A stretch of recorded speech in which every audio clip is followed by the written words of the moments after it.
YouTuber నా అన్వేష్ చేస్తున్న వ్యాఖ్యల మీద అనేక మంది మాట్లాడడం జరిగింది. ముఖ్యంగా యూట్యూబర్స్ అందరూ కూడా అతని మీద అనేకంగా విమర్శలు చేస్తూనే ఉన్నారు. కానీ ఇటీవల కాలంలో ఒక యూట్యూబర్ మాత్రం తన అభిప్రాయాన్ని చెప్పి సంచలనంగా మారిందని చెప్పొచ్చు. ఇప్పుడు ఫేమ్ కూడా అయిందని చెప్పొచ్చు. ముఖ్యంగా నా అన్వేష్ మాట్లాడుతున్న వ్యాఖ్యల మీద తను ఏమంటుందనే తన మాటలో తెలుసుకుందాం. ఇప్పుడు మనతో పాటు మాట్లాడడానికి మీ ఆంధ్ర ఆడపడుచు నాగమణి గారు మనతో పాటు ఉన్నారు. వారితో మాట్లాడదాం.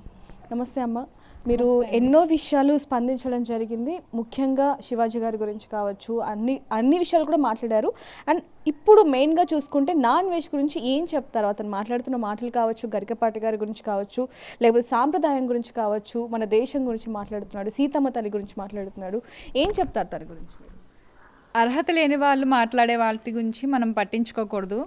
ఎప్పుడైతే అంటే వాళ్ళకి మనం వాల్యూ ఇవ్వడం తగ్గించాలి ఫస్ట్. అప్పుడే వాళ్ళేంటి అనేది అర్థమవుతుంది. లేదంటే దయ్యాలు వేదాలు వల్లించినట్టు ఇంకా నోటికి ఏమొస్తే అదే మాట్లాడతారు. సో నేను చెప్పేది ఏంటి అంటే అన్ఫాలో చేయండి, అన్సబ్స్క్రైబ్ చేయండి. అప్పుడే ఇలాంటి పాపాత్ములు తగ్గడం స్టార్ట్ అవుతారు. అంటే ఇలాంటి వాళ్ళని చూసి ఇంకొకరు పుట్టకుండా ఉంటారనమాట. ఇలాంటి వాళ్ళకి శిక్ష పడింది అనుకోండి. ఫర్ ఎగ్జాంపుల్ యూట్యూబ్లో ఏంటి అంటే ఎవడో ఏదో అన్నంత మాత్రాన ఏమైపోతుంది, మన ఛానల్కి ఏమైపోతుంది, ఇలాంటి ఫీలింగ్తో ఉంటారు చాలామంది. ఒక రేంజ్కి వెళ్ళాక యూట్యూబ్లో అయినా ఎక్కడైనా సరే మనం ఎంత ఫేమస్ అయినా సరే కొంచెం తగ్గి ఉండాలన్నమాట. అంటే మనం ఎక్కడ స్టార్ట్ అయ్యామో అనేది కూడా ఆలోచించాలి. అది మర్చిపోయామనుకోండి ఇంకా పుట్టగతులు ఉండవన్నమాట, మళ్ళీ మొదటిగా వస్తారు. సో ఇతనికి కూడా అలాంటి పరిస్థితి రావాలని నేను కోరుకుంటున్నాను. ఇటువైపు నుంచి గరికపాటి గారి గురించి కావచ్చు, ఆడపిల్లల సాంప్రదాయాలు, దుస్తుల గురించి, అంటే వేసుకునే బట్టల గురించి కూడా ఆయన మాట్లాడుతున్నాడు. అంటే అసలు ఏం రైట్స్ ఉన్నాయని మాట్లాడుతున్నాడు అంటారు? నాకు అర్థం కాక అడుగుతాను.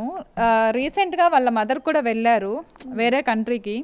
మరి వేరే కంట్రీలో ఇలాంటి పిచ్చి పిచ్చి చెత్త డ్రెస్సులన్నీ ఓకే కదండి, అలా చేస్తారు కదా. మరి ఎందుకు వాళ్ళ అమ్మగారికి ఆ డ్రెస్ వేయలేదు ఆయన? ఆమె ఒక భారతీయ మహిళ. నిజంగా ఆవిడకి నేను చాలా రెస్పెక్ట్ ఇస్తున్నా. ఎందుకంటే వేరే కంట్రీకి వెళ్ళినా కూడా మన దేశ సాంప్రదాయాన్ని అక్కడ చూపించారు. కొంతమంది ఆవిడతో ఫొటోస్ కూడా దిగడం జరిగింది. మన శారీకి, మన దేశ సాంప్రదాయానికి ఎంత రెస్పెక్ట్ ఉందంటే ఎవరైనా వేరే కంట్రీస్ వెళ్ళేటప్పుడు ఎయిర్పోర్ట్లో దిగేటప్పుడు కూడా ఫస్ట్ శారీలో ఒకరు కనిపించారంటే మీరు ఇండియనా అని అడుగుతారంట. అదే నార్మల్ డ్రెస్ ఏదైనా అనుకోండి, వేరే ఏ డ్రెస్ అయినా అయితే వాళ్ళు ఏ కంట్రీ వాళ్ళ కూడా చెప్పలేరు. అంటే ఇండియన్ శారీకి ఉన్న రెస్పెక్ట్, అంటే ఆ శారీ మనం కట్టుకోవడం వల్ల మనకు వచ్చే రెస్పెక్ట్ అనమాట అది. సో మనకి శారీ అంత రెస్పెక్ట్ ఇచ్చినప్పుడు, పెంచినప్పుడు, మన రెస్పెక్ట్ని శారీ పెంచినప్పుడు శారీ రెస్పెక్ట్ని మనం తీసేయకూడదు అనేది నా ఒపీనియన్. అంటే మన దేశానికంటూ ఒక కల్చరు, ఒక సాంప్రదాయం, ఒక నియమాలు, పద్ధతులు ఇలాంటివన్నీ చాలా ఉన్నాయండి. మన దేశాన్ని వేరే కంట్రీస్తో పోల్చి దయచేసి తక్కువ చేయొద్దు. నా అన్వేషణ అయినా నేను ఇదే కోరుకుంటున్నాను, వేరే వాళ్ళనైనా సరే ఇదే కోరుకుంటున్నాను అండి. ముఖ్యంగా అతని మాట్లాడిన మాటల్లో గరికపాటి గారికి సంబంధించి కూడా కొన్ని పదాలు అబ్యూస్గా ఉన్నాయి అసలు. సో దానికి సంబంధించి చాలా బాధ అనిపించింది. ఫస్ట్ ఆఫ్ ఆల్ అంటే అదే చెప్తున్నా అండి, అర్హత లేని వాళ్ళకి అందలం ఎక్కిస్తే మరి వాళ్ళకి పొగరు నెత్తికెక్కితే ఏం మాట్లాడతారు? ఆయన ఎంత పెద్ద వ్యక్తి. సారీ చెప్పి కూడా చాలా వెటకారంగా అసలు సారీ చెప్పినట్లుందా అండి? శపిస్తున్నాడు ఆయన. ఎవరిని భయపెడుతున్నాడు అంటే ఇప్పుడు ఆయన శపిస్తే ఇప్పుడు చాలా మందిని తిట్టుకున్నాం కదా, ఆయన్ని చచ్చిపోయారా అందరూ? ఇప్పుడు ఆయన అన్నాడు కదా, నేను నాది తప్పైతే రాత్రికి రాత్రే చచ్చిపోతాను అన్నాడు, మీది తప్పైతే ఈ సంవత్సరం అంతా బాధలు అనుభవిస్తారంట. ఎందుకు మరి? వాళ్ళు కూడా రాత్రికి రాత్రి చచ్చిపోవచ్చు. అంటే వాడికి తెలుసు రాత్రికి రాత్రే ఎంత పాపాత్ముడైనా ఏమి అయిపోడని. అందుకే ఆ పిచ్చి మాటలు. నాకు ఒక్కోసారి అనిపిస్తుంది వీడేమైనా మత్తులో ఉన్నాడా, గంజాయో లేదంటే ఇంకోటో తాగి మాట్లాడతాడా అని అనిపిస్తుంది. అంటే పర్సనల్గా ఆయనకి నాకేం లేదు, బట్ ఒక భారతీయ సాంప్రదాయాలకి విలువిచ్చే, అలాగే ఆడపిల్లలకి విలువిచ్చే ఒక అమ్మాయిగా మాట్లాడుతున్నాను నేను. 14 ఏళ్ళ అమ్మాయిని సంథింగ్ ఏదో చేశాడని కూడా నేను విన్నాను. మరి అదే కనుక నిజమైతే అలాంటి వాడు వచ్చి గరికపాటి గారి కోసం శివాజీ గారి అమ్మని ఎలాంటి మాటలు మాట్లాడాడండి? ఏం అర్హత ఉందని మాట్లాడాడు? అంతే. ఇక్కడ చూసుకుంటే మన రీసెంట్గా ఒక ఆవిడ మాట్లాడారు కాల్లో, ఏదో న్యూస్ ఛానల్, నాకు గుర్తులేదు.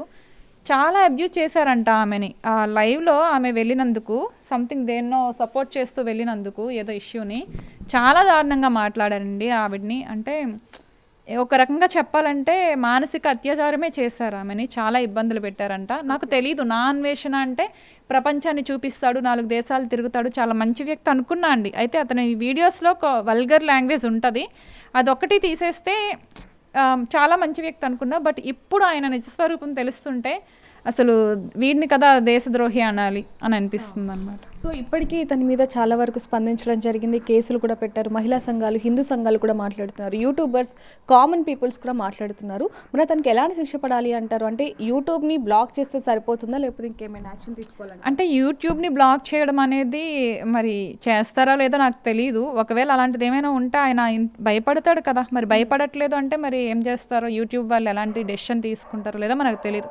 బట్ మన దేశంలో ఉండే ఈ పోలీసు, ఈ రాజకీయ నాయకులు ఉన్నారు కదా, వీలుంటే వేరే కంట్రీ, ఆయన ధైర్యం ఒకటే, నేను వేరే కంట్రీలో ఉన్నాను, నన్ను వచ్చి ఎవరు ఏం చేయలేరని. వీలుంటే చాలా పెద్ద పెద్ద వాళ్ళు ఉన్నారు, తలుచుకుంటే అవుతుందని నా ఫీలింగ్. సో వీలుంటే ఆ కంట్రీకి వెళ్ళి ఆయన లాక్కొచ్చి ఆయనకి ఏదైనా శిక్ష వేస్తే చాలామంది బతుకులు బాగుపడతాయి అనేది ఈ మధ్య ఒకటి వైరల్ అవుతుంది.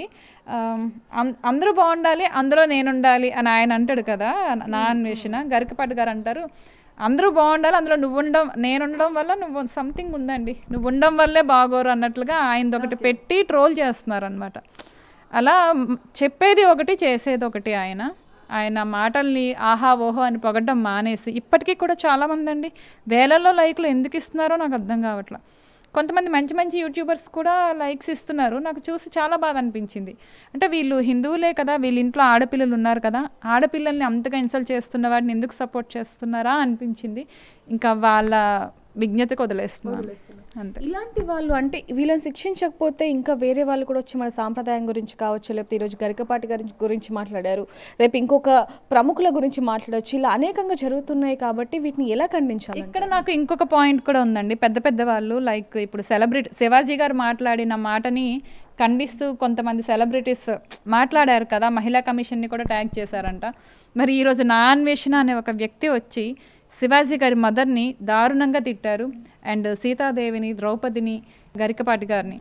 సో వీళ్ళందరినీ కూడా ఇష్టం వచ్చినట్లు మాట్లాడుతూ ఉంటే శివాజీ గారి మాటల కంటే చాలా దారుణంగా, ఇంటెన్షన్ కూడా చాలా దారుణంగా ఉంది. మరి వాళ్ళెవరు, మరి ఈ ఫెమినిస్టులు కదా, ఈ ఆడవాళ్ళ కోసం ఫైట్ చేసే వాళ్ళే కదా, మరి ఇక్కడ ఎందుకు ఫైట్ చేయట్లేదు? అంటే డ్రెస్సింగ్ ఒక్కదానికోసమే, అంటే మీకు నచ్చినట్లు వేసుకోకండమ్మా అని ఎవరు చెప్పట్లా, బట్ బరి తెగించి వేసుకోకండి అని చెప్తున్నారు. అది నచ్చకపోతేనే మీరు ఫైట్ చేస్తారా? డ్రెస్సింగ్ గురించే ఫైట్ చేస్తారా? సొసైటీ గురించి మీరు ఫైట్ చేయరా? ఇది ఆ సెలబ్రిటీస్కి, ఆ సో కాల్డ్ సెలబ్రిటీస్కి నా ప్రశ్న అంటే. సో చూస్తున్నాం కదా, ఏదైతే శివాజీ గారు అన్న మాటలు ఉన్నాయో వాటికి స్పందించి వీళ్ళు మాట్లాడుతున్నారు. కానీ మరి నా అన్వేష్ మాత్రం ఇంత దారుణంగా గరికపాటి గారి గురించి కావచ్చు, లేకపోతే ఆడవారి పట్ల కావచ్చు, లేకపోతే సాంప్రదాయం గురించి, దేవుళ్ళ గురించి కూడా ఇంతలా మాట్లాడుతుంటే మరి వాళ్ళు ఎందుకు వచ్చి బయటికి మాట్లాడట్లేదు అని కూడా ఇక్కడ ఒక ప్రశ్నగా మారిందని చెప్పొచ్చు. మరి దీనికి సంబంధించి మీరేమంటారు అనేది కింద కామెంట్ చేయండి. మరిన్ని వార్తల కోసం చూస్తూనే ఉండండి బిగ్ టీవీ. కెమెరామెన్ వంశీతో reporter Devika, Hyderabad. For more videos like this, subscribe Big TV channel.